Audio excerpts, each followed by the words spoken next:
আসসালামু আলাইকুম প্রিয় শিক্ষার্থীবৃন্দ। আমি মাহিনুর বেগম, মাইলস্টোন কলেজ, পদার্থবিজ্ঞান বিভাগ। সুপ্রিয় শিক্ষার্থীরা, কেমন আছো তোমরা? আশা করি ভালোই আছো, নিরাপদে আছো, সুস্থ আছো। করোনাকালীন এক দুর্যোগময় সময় পার করছি এখন আমরা।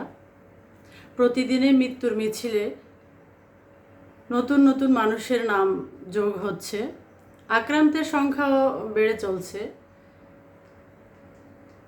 তোমাদের প্রতি প্রতিবারের মতো আমার অনুরোধ, বাসায় থাকো, নিরাপদে থাকো, তোমাদের শারীরিক ও মানসিক স্বাস্থ্যের প্রতি যত্ন নাও। আশা করি সকলে নিচ্ছ, তবু একজন শিক্ষক হিসেবে এটা আমার দায়িত্ব বলে মনে করছি, যার জন্য তোমাদেরকে স্মরণ করে দিচ্ছি।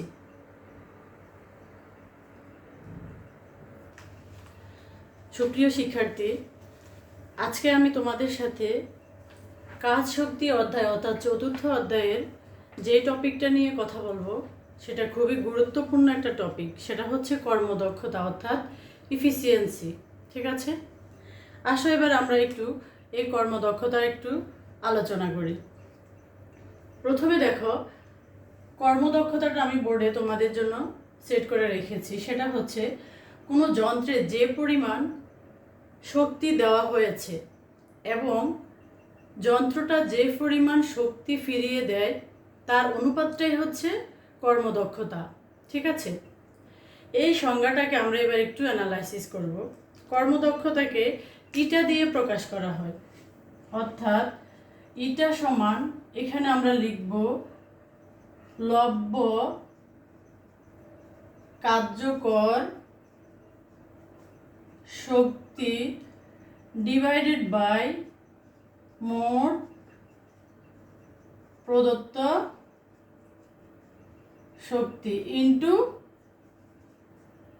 100%। এবার একটু খেয়াল করো, এই সংজ্ঞাটার সাথে মেসেজ করে আমার কর্মদক্ষতাটা দাঁড়িয়েছে কি, লব্ধ কার্যকর শক্তি ডিভাইড বাই মোট প্রদত্ত শক্তি ইন্টু 100%। এখন বলো, এই যে যন্ত্রে যে পরিমাণ শক্তি দেওয়া হয়েছে এবং যন্ত্রটা আমাকে যে পরিমাণ শক্তি ফিরিয়ে দিয়েছে, আমি বলেছি তার অনুপাতটাই হচ্ছে কর্মদক্ষতা। এখন একটা যন্ত্রে আমি যে পরিমাণ শক্তি দিব, যন্ত্রটা তার মানে কি দাঁড়ালো, সেই পরিমাণ শক্তি আমাকে দিব না, যে পরিমাণ শক্তিটা দিবে সেটাই হবে আমার কর্মদক্ষতা। এরকমই তো বোঝায়। তাহলে আমি সেক্ষেত্রে লিখেছি লব্ধ কার্যকর শক্তি ডিভাইডেড বাই মোট প্রদত্ত শক্তি ইন্টু 100%। এই কথাটাকে আমি আরও এভাবেও লিখতে পারি, অর্থাৎ P output divided by P input into 100%। ঠিক আছে, আমি একটু বুঝিয়ে বলবো তোমাদের, আগে একটু এইটাকে আমি আরও এভাবেও লিখতে পারি, P divided by P prime into 100%। ঠিক আছে, এই যে পি আউটপুটকে পি ইনপুট দিয়ে ভাগ করে তাকে 100% দিয়ে গুণ করলে যে জিনিসটা আমি পাবো সেটাই হচ্ছে আমার কর্মদক্ষতা। আসো, এই কর্মদক্ষতাটা এবার আমরা একটা উদাহরণের সাহায্যে বুঝে নিব, তাহলে আশা করি তোমাদের বুঝতে খুবই সুবিধা হবে। প্রথমে আমরা যে উদাহরণটা অ্যাপ্লাই করব সেটা হচ্ছে একটা বৈদ্যুতিক বাল্বের উদাহরণ। একটু খেয়াল করো, বাসা বাড়িতে আমরা যে বৈদ্যুতিক বাল্ব বা যে কোথাও যে বাল্বটা ইউজ করি, সে বাল্বটা কেন ইউজ করি? মূলত আলো পাওয়ার জন্য, এটাই তো। এখন আলো পাওয়ার জন্য যখন আমি বাতিটা জ্বালাই, তখন আমি কি আসলে শুধু আলোই পাই? না, আমি আলো পাই না, আমি এর থেকে অন্য কিছুও পাই, যেটা হচ্ছে আমি তাপ পাই। এখন দেখো, আমার বৈদ্যুতিক বাল্ব থেকে আমার পাওয়ার কথা শুধু হচ্ছে আলো, কিন্তু আমি পাচ্ছি কি? আলোও পাচ্ছি, আবার তাপও পাচ্ছি। কিন্তু আমার বৈদ্যুতিক বাল্বটা যে আমি জ্বালাইলাম, আমার শক্তির পরিমাণ কিন্তু একটাই। এই একটা দিয়ে আমার টার্গেট হচ্ছে একটা আলো, একটাই পাবো আলো, কিন্তু আমি পাচ্ছি আলো এবং শক্তি, দুইটা জিনিস পাচ্ছি। তাহলে এই ক্ষেত্রে কি আমার শক্তিটা পাওয়ার কথা ছিল? না, ছিল না। এক্ষেত্রে তাহলে আমার কি হয়েছে বলো? শক্তিটা অবশ্যই অপচয় হয়েছে। আমার শক্তি, মোট শক্তিটা আমার ডিভাইডেশন হয়ে গেছে, ভাগ হয়ে গেছে। কিছু আলোতে হয়েছে উৎপন্ন, আর কিছু অপচয় হয়েছে কিসে? তাপ শক্তিতে অর্থাৎ তাপে। তাহলে এক্ষেত্রে কি দাঁড়ালো, আমি যে জিনিসটা ইনপুট দিয়েছি অর্থাৎ আমার যতটুকু শক্তি আমি দিয়েছি ততটুকু শক্তি তো আমি পাইনি, অর্থাৎ যা ইনপুট দিয়েছি আমি তা আউটপুট হিসেবে কি হলো পাইনি। এই ইনপুট আউটপুট সমান না হওয়ার কারণ হচ্ছে আমার ওই যে শক্তির অপচয়। এই শক্তির অপচয়ের কারণে আমি সমানভাবে ইনপুট আউটপুট পাই না। আউটপুট যেটা পাই সেটা হচ্ছে কিছু পরিমাণ পার্সেন্টেজ আমি আউটপুট হিসেবে পাই। এই যে কিছু পরিমাণ পার্সেন্টেজ আমি আউটপুট হিসেবে পাই, এটাই হচ্ছে আমার কর্মদক্ষতা। ঠিক আছে, তাহলে কি দাঁড়ালো, যে বৈদ্যুতিক বাল্বটা আমরা ইউজ করেছি সে আমাদের সাথে স্বার্থপরতা দেখাইছে।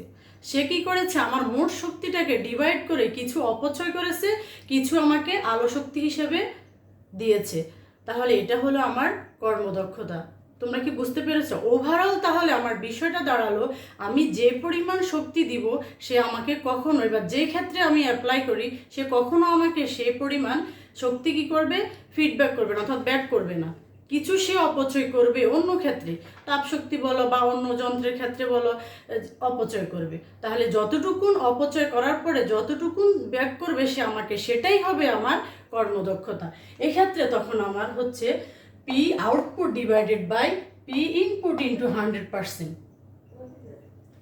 ঠিক আছে, তাহলে পি আউটপুট যেটা আমরা বলেছি সেটা হচ্ছে আমার লভ্য কার্যকর শক্তি, আর পি ইনপুটটা হচ্ছে আমি মোট যে শক্তিটা দিয়েছি ওই বাল্ব জ্বালানোর সময়, সেটা হচ্ছে আমার পি ইনপুট। এই পি ইনপুট থেকে আমি আউটপুট অর্থাৎ আমি অপচয় করে যা পেয়েছি সেটা হচ্ছে আমার আউটপুট। এই দুইটা ডিভাইড করে 100% দিয়ে গুণ করে আমি যেটা পাবো সেটা হচ্ছে আমার কর্মদক্ষতা, এটা। ঠিক আছে, এখন একটু খেয়াল করো, আমি যদি ওই মোট শক্তি অর্থাৎ ওই বাল্বের মধ্যে মোট শক্তি যদি আমি 100 জুল দিই, এটা যদি আমার শক্তি খরচের পরিমাণ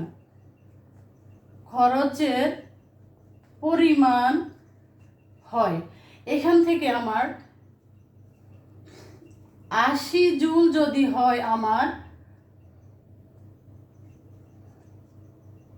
আলো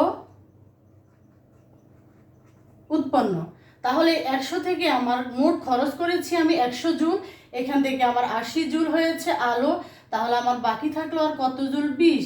অবশ্যই সে এটা অপচয় করেছে, দ্যাট মিনস সে কি করেছে, তাপ শক্তি অর্থাৎ তাপ উৎপন্ন করেছে। ঠিক আছে, তাহলে অবশ্যই তোমরা বুঝতে পেরেছো কর্মদক্ষতাটা আমার কি দাঁড়ালো এখানে। অবশ্যই কর্মদক্ষতাটা আমার এই 80 জুল, আমার নিট শক্তিটাই হচ্ছে 80 জুল, অর্থাৎ সে আমাকে 80 জুল শক্তি ব্যাক করেছে 100 জুলের মধ্যে, আর 20 জুল শক্তি সে কি করেছে, অপচয় করেছে। শিক্ষার্থীরা তোমরা কি বুঝতে পেরেছো এই উদাহরণটা? আমার মনে হয় তোমরা বুঝতে পেরেছো। তাহলে এক্ষেত্রে যদি এবার একটু দেখো, আমরা যদি একটু রাফ করি, তাহলে আমার ইটাটা এখানে কি দাঁড়ালো, 100 জুল হচ্ছে এখানে আউটপুট, পি আউটপুট আমি পেয়েছি কত, 80, আর আমার প্রদত্ত অর্থাৎ পি ইনপুট যেটা আমি অ্যাপ্লাই করেছি সেটা ছিল আমার 100 ইন্টু 100%। ঠিক আছে, এটাকে যদি আমি ক্যালকুলেশন করি তাহলে আমার যেটা থাকে সেটা 80 জুল। এটাই হচ্ছে আমার মোট কর্মদক্ষতার পরিমাণ। ঠিক আছে, এটা আমার তাপশক্তির ক্ষেত্রে বা সাপোজ বৈদ্যুতিক বাল্বের ক্ষেত্রে আমি তোমাদেরকে এই উদাহরণটা বোঝালাম। আশা করি তোমরা বুঝতে পেরেছো এবং ক্লিয়ারও হয়েছে। শিক্ষার্থীবৃন্দ, এতক্ষণ আমরা বাল্বের ক্ষেত্রে কর্মদক্ষতা দেখলাম। এবার যদি আমরা একটা ইঞ্জিনের ক্ষেত্রে বিবেচনা করি তাহলে কি দাঁড়ালো, এখন ইঞ্জিনের ক্ষেত্রে এই সমীকরণটাকে আমি লিখতে পারি mgh ডিভাইডেড বাই টি, অর্থাৎ লব্য কার্যকর শক্তিটা বা ক্ষমতা যেটা mgh বাই টি আর ডিভাইডেড বাই পি ইনপুট, অর্থাৎ মোট প্রদত্ত শক্তি। ইঞ্জিনের ক্ষেত্রে আমি এই সমীকরণটা লিখতে পারি। ঠিক আছে, এখন এই সমীকরণটা কিভাবে লিখতে পারি, যদি আমরা একটা এক্সাম্পল দিয়ে দেখাই। মনে করো এটা একটা আমার সাপোজ 10 কিলোওয়াট এর একটি ইঞ্জিন। এই ইঞ্জিন থেকে বা একটা মোটর আমি যদি ছাদে টাঙ্কিতে পানি ভরাইতে যাই এবং এই নিচ থেকে বা নিচের থেকে এই ছাদ পর্যন্ত টাঙ্কি পর্যন্ত তার উচ্চতা যদি সাপোজ 60 মিটার হয়, তখন এই টাঙ্কিতে পানি ভরানো হয় যদি 5000 কেজি বা লিটার, এবং এই 60 মিটার উচ্চতায় 5000 কেজি বা লিটার পানি ভরাইতে তার সময় যদি লাগে 1 ঘন্টা, তখন তার কর্মদক্ষতা কত? তখন এই ক্ষেত্রে আমার অবশ্যই এই ইঞ্জিনের ক্ষেত্রে এই সমীকরণটা অ্যাপ্লাই করতে হবে।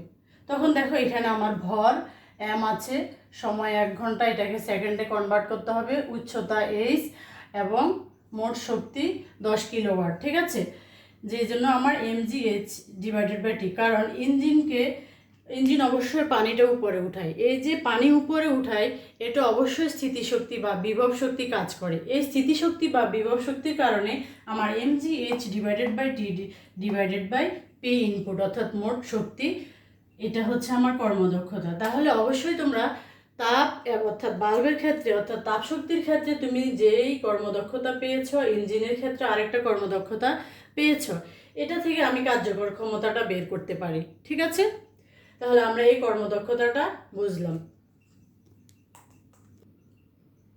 প্রিয় শিক্ষার্থী, এই কর্মদক্ষতার উপর এতক্ষণ আমরা যা আলোচনা করলাম তার উপর ডিপেন্ড করে দেখো আমি এখানে তোমাদের জন্য কয়েকটা কোশ্চেন রেখেছি, যার 1 নম্বরটা হচ্ছে কর্মদক্ষতা কাকে বলে। ঠিক আছে, এটা আমরা অ্যানালাইসিস করেছি। কোনো যন্ত্রে যে পরিমাণ শক্তি দেওয়া হবে এবং যন্ত্রটা যে পরিমাণ শক্তি ফিরিয়ে দিবে সেটা হচ্ছে কর্মদক্ষতা, এটা আমরা বলেছি।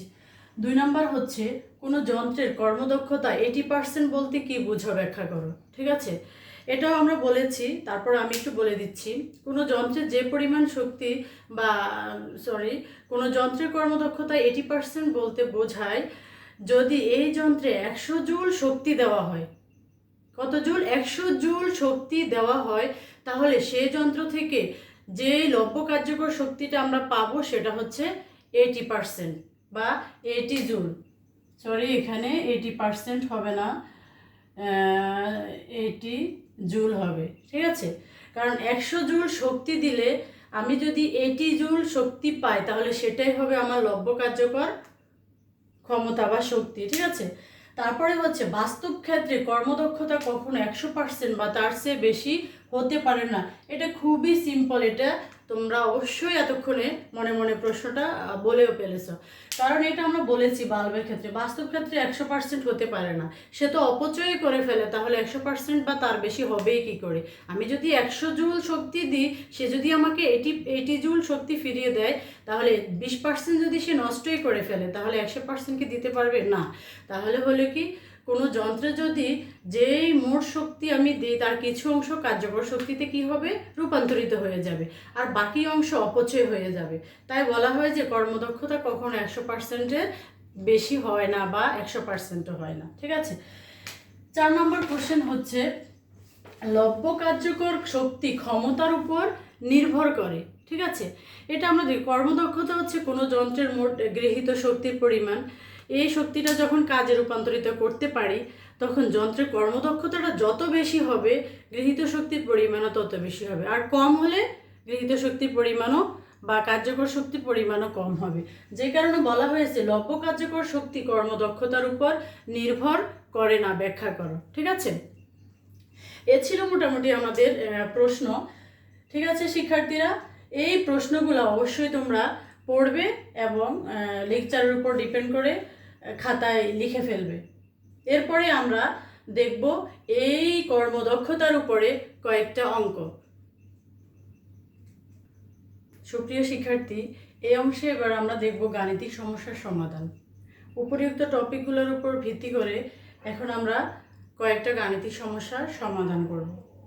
এখানে আমি একটা কোশ্চেন দিয়েছি, দেখো 15 কিলোওয়াটের একটি তড়িৎ মোটর 1000 কেজি পানি 0.5 মিনিটে 30 মিটার উঁচু ছাদে উঠাতে পারে। মোটরটির কর্মদক্ষতা কত? তাহলে একটু ভাবো, একটা মোটর নিচ থেকে পানি উঠাচ্ছে, কোথায়? টাঙ্কিতে মনে করো, সে পানি উঠাচ্ছে 1000 কেজি, কত সময়ে? 0.5 মিনিটে, আর কত উচ্চতায়? 30 মিটার উচ্চতায়। একটু ভাবো, আমরা থিওরি যখন করাইছি তখনও বলেছি, এই যে এই উচ্চতায় সে কত 1000 কেজি পানি উঠাইলো 30 মিটার উচ্চতায়, 30 মিটার উচ্চতায় 1 ঘন্টা অর্থাৎ 0.5 মিনিট ধরে।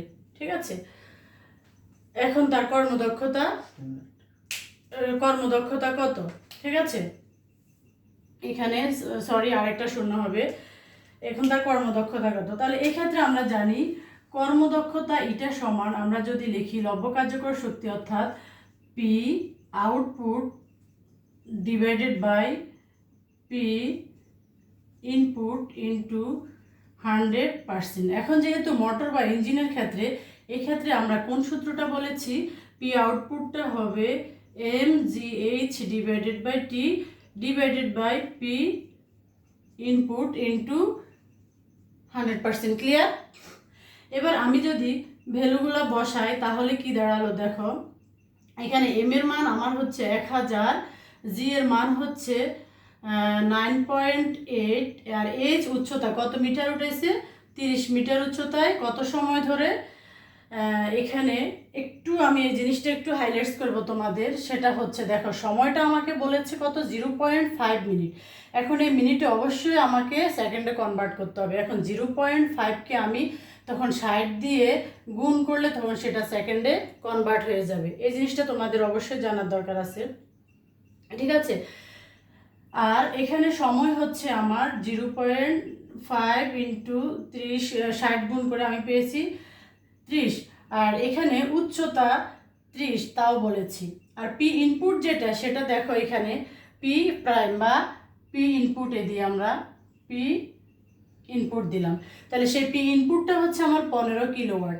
এখানে একটু বলে রাখি, এই 15 কিলোওয়াটকে আমি কি করেছি? ওয়াটে কনভার্ট করেছি। সেটা হচ্ছে 15 ইন্টু কিলোওয়াটকে ওয়াটে নিতে হলে 1000 দিয়ে গুণ করতে হয়, তখন হয়ে গেছে আমার 15000। ঠিক আছে, এই পি ইনপুটটা হচ্ছে আমার 15000। এটাকে যদি আমি একটু ক্যালকুলেশন করার চেষ্টা করি তাহলে দেখো কি দাঁড়ায়, 1000 ইন্টু 9.8 ইন্টু 30 ডিভাইডেড বাই 30 পেয়েছি আমি 9800। সেটাকে যদি আমি ভাগ করি 15000, আমার আসে 0.65, 0.65। এখানে হচ্ছে 100%, তাহলে সে 0.65 ইন্টু 100% করলে এটা আসে, তারপরে সেখানে আসে 65.33। সুতরাং কর্মদক্ষতা এটা সমান আমার দাঁড়ালো 65.33। ক্লিয়ার তোমরা?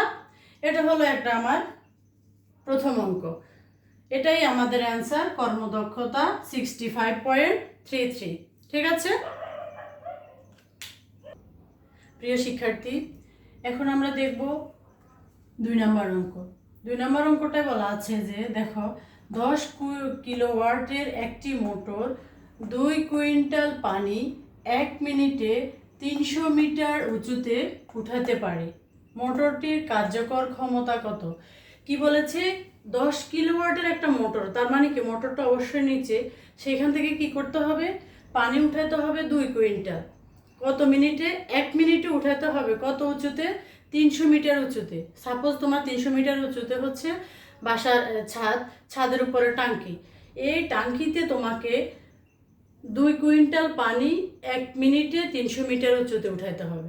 এখন তোমাকে বের করতে হবে কার্যকর ক্ষমতা কত, অর্থাৎ আমরা যেটাকে পি আউটপুট হিসেবে জানি, লব্ধ কার্যকর শক্তি বা ক্ষমতা। এবার এখানে দেখো আমি কিছু ইনফরমেশন এখানে তোমাদের জন্য রেখেছি। সেটা হচ্ছে দেখো ভর যেটা দেওয়া আছে আমার 2 কুইন্টাল, কুইন্টালে রাখবো না, এটাকে আমরা অবশ্যই কেজিতে নিব। কেজিতে নিতে হলে 2 ইন্টু কুইন্টাল 100 দিয়ে গুণ করেছি, 200 কেজি হয়ে গেছে। তারপরে দেওয়া আছে 2 কুইন্টাল পানি 1 মিনিটে সে উঠাবে, তাহলে সময় টি সমান 1 মিনিট। এখানে আমি মিনিট রাখবো না, এখানে মিনিটকে আমার সেকেন্ডে কনভার্ট করতে হবে। নেক্সট উচ্চতা দেওয়া আছে 300 মিটার উচ্চতে, তাহলে আমার উচ্চতা এইচ হচ্ছে 300 মিটার। এই ইনফরমেশনগুলোর উপর ডিপেন্ড করে আমাকে বের করতে হবে মোটরটির কার্যকর ক্ষমতা, অর্থাৎ পি আউটপুট। এখানে বলে রাখি এই পি আউটপুট বের করতে হলে আমাকে জিটা অবশ্যই মুখস্থ থাকতে হবে। এই জিটা হচ্ছে 9.8 মিটার পার সেকেন্ড ইনভার্স 2। এবার আসো আমরা পি আউটপুটটা বের করি। আমরা জানি পি আউটপুট সমান সমান M G H divided by T. এটা আমরা কোথা থেকে জানি? লব্য কার্যকর শক্তি থেকে। লব্য কার্যকর শক্তিটা হচ্ছে আমরা ইঞ্জিনের ক্ষেত্রে বলেছি, অর্থাৎ স্থিতিশক্তি বা বিভব শক্তি যখন কাজ করে তখন M G H divided by T, এই সূত্রটা আমরা অবশ্যই অ্যাপ্লাই করবো, এই ক্ষেত্রে কৃত কাজটা হয়। ঠিক আছে, এবার আসো আমরা প্রত্যেকটা ভ্যালু এখানে সেট করি। আমার এম এর মান দেওয়া আছে 200, আর জি এর মান 9.8, এইচ এর মান হচ্ছে 300 মিটার, আর সময় যেটা আমি বের করেছি সেটা হচ্ছে 60। এবার এই সবগুলা ইনফরমেশন আমি যখন ক্যালকুলেশন করব তখন রেজাল্ট কত আসে দেখো। 200 into 9.8 into 300 equal divided by 60। আমার রেজাল্ট আসলো 9800 ওয়াট। কারণ ক্ষমতার একক বা লব্য কার্যকর ক্ষমতা যেটা বলে এর একক হচ্ছে ওয়াট। সুতরাং পি আউটপুট হচ্ছে আমার 9800 ওয়াট। এটা হচ্ছে আমার কাঙ্ক্ষিত রেজাল্ট। অবশ্যই তোমরা বুঝতে পেরেছো শিক্ষার্থীরা। আর এখন mgh ডিভাইডেড বাই টি, এই সূত্রটা আমরা অ্যাপ্লাই করেছি কেন তাও আশা করি তোমরা বুঝতে পেরেছ। কারণ আমার প্রশ্নের মধ্যে এই ইনফরমেশনগুলোই দেওয়া আছে, যার জন্য এখানে আমার এই পি আউটপুট অর্থাৎ মোট কার্যকর ক্ষমতা বের করতে হলে mgh ডিভাইডেড বাই টি, এই সূত্রটা অ্যাপ্লাই করতে হবে। ঠিক আছে, এটা হলো আমার রেজাল্ট। সুপ্রিয় শিক্ষার্থী, এখন আমরা একটা আরেকটা অঙ্ক দেখব। দেখো, অঙ্কটা দেখতে যতটা না বড় মনে হয়, অঙ্কটা সলভ করতে খুবই সিম্পল এবং সোজা। তোমরা ভয় পেও না, একটু মনোযোগ সহকারে প্রশ্নটা পড়ো। একটি গ্যাস চালিত পাওয়ার স্টেশনে 1000 mg শক্তি দেওয়া হলে 300 mg বিদ্যুৎ শক্তি উৎপন্ন হয়। গ্যাসের শক্তিকে বৈদ্যুতিক শক্তিতে রূপান্তর করতে এই পাওয়ার স্টেশনের কর্মদক্ষতা কত? খুবই সিম্পল, খুবই সোজা। একটু দেখো, এখানে দুইটা ইনফরমেশন দেওয়া আছে, একটা হচ্ছে মোট শক্তি আর একটা লব্য কার্যকর শক্তি। এখন আসো, মোট শক্তি হচ্ছে পাওয়ার স্টেশনে যেটা দিয়েছে সেটা হচ্ছে মোট শক্তি অর্থাৎ পি ইনপুট, আর লব্য কার্যকর শক্তি যেটা ওইখান থেকে ওরা আমাদেরকে দিয়েছে সেটা হচ্ছে আমার পি আউটপুট 300 mg। এখান থেকে আমাকে বলতে বলেছে বা বের করতে বলেছে কর্মদক্ষতা ইটা। এবার আসো আমরা কর্মদক্ষতা ইটা বের করি। আমরা জানি ইটা সমান লব্য কার্যকর শক্তি অর্থাৎ পি আউটপুট ডিভাইডেড বাই মোট প্রদত্ত শক্তি অর্থাৎ পি ইনপুট ইনটু 100%। এবার আমি যদি মানগুলো বসাই তাহলে আমার পি আউটপুট হচ্ছে এখানে 300 আর পি ইনপুট হচ্ছে আমার 1000। এটাকে আমি করব 100%। এবার দেখো, আমি যদি এটাকে ক্যালকুলেট করি তাহলে খুবই সোজা, এটা মুখে মুখেও করা যায়। এটা আসে 30%, তাহলে আমার কর্মদক্ষতা হচ্ছে 30%। এটা হচ্ছে আমার অ্যান্সার। খুবই সোজা, তাই না শিক্ষার্থীরা? এ ছিল মোটামুটি আমাদের অঙ্ক। এই অঙ্কগুলো অবশ্যই তোমরা বাসায় প্র্যাকটিস করবে, এবং এর উপর ডিপেন্ড করে আমি আজকে তোমাদেরকে কিছু SW দিব। SWগুলো অবশ্যই তোমরা দেখে নেবে। এখন প্রিয় শিক্ষার্থী, আমাদের লেকচার আজকের মতো এখানেই শেষ। এখন আমরা যেটা দেখব সেটা হচ্ছে তোমাদের আগামী ক্লাসের হোমওয়ার্ক। এই হোমওয়ার্কে যা থাকছে তা হলো, এখানে দেখো আমি দুইটা অঙ্ক তোমাদের জন্য দিয়ে রেখেছি, প্লাস তোমাদেরকে যে অঙ্কগুলো আমি টপিকের ভিতরে বা লেকচারের ভিতরে পড়িয়েছি সেই অঙ্কগুলো আমি আবারও বলছি, এই দুইটা অঙ্ক প্লাস যে অঙ্কগুলো আমি লেকচারের ভিতরে করিয়েছি সেই অঙ্কগুলো। ঠিক আছে, এখন দুইটা অঙ্ক আমি একটু পড়ে দিচ্ছি তোমাদের। একটি ইঞ্জিন দ্বারা 500 কেজি পানি 20 মিটার উচ্চতায় তুলতে 40 সেকেন্ড সময় লাগে। ইঞ্জিনটির কর্মদক্ষতা 60% হলে ইঞ্জিনটির মোট ক্ষমতা কত? ক্লিয়ার? সেকেন্ড, 20 কিলোওয়াটের একটি মোটর 3 কুইন্টাল পানি 1 মিনিটে 350 মিটার উঁচুতে উঠাতে পারে। মোটরটির কার্যকর ক্ষমতা কত? ঠিক আছে, আমি 2টা প্রশ্ন বলে দিলাম, আবারও বলছি, বাকি যে 3টা অঙ্ক আমি সলভ করেছি সেই 3টা অঙ্ক প্লাস এখানের 2টা অঙ্ক। আশা করি তোমরা SW ক্লিয়ার হয়েছে। আর পুরো লেকচারটি আমার বিশ্বাস তোমরা বুঝতে পেরেছো। তারপরেও যদি কোথাও বুঝতে অসুবিধা হয় অবশ্যই তোমরা তোমাদের বিষয় শিক্ষকের সাথে ডিসকাস করে সেটা সলভ করবা। আজকের মতো আমার লেকচার এখানেই শেষ। সবাইকে ধন্যবাদ।